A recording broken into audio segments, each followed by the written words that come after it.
नीला नाम की एक छोटी लड़की थी। वो बहुत खुशमिजाज और प्यारी थी। एक दिन जब वो बगीचे में खेल रही थी, उसे एक नन्हा पिल्ला मिला। वह कांप रहा था और भूखा लग रहा था। नीला को उस पर दया आ गई और उसने अपनी माँ से कहा, माँ क्या मैं इसे घर ले जा सकती हूँ?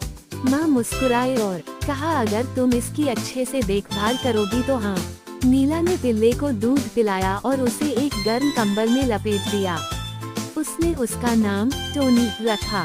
टोनी धीरे धीरे स्वस्थ और मस्तीखोर बन गया। वह नीला के साथ हर जगह जाता। एक दिन नीला बगीचे में खेलते खेलते गिर गई। वह रोने लगी। टोनी ने फौरन माँ को बुलाने के लिए भौंकना शुरू कर दिया। माँ दौड़ती हुई आई और नीला को गोद में उठा लिया। नीला ने टोनी को गले लगाया और कहा, तुम मेरे सबसे अच्छे दोस्त हो।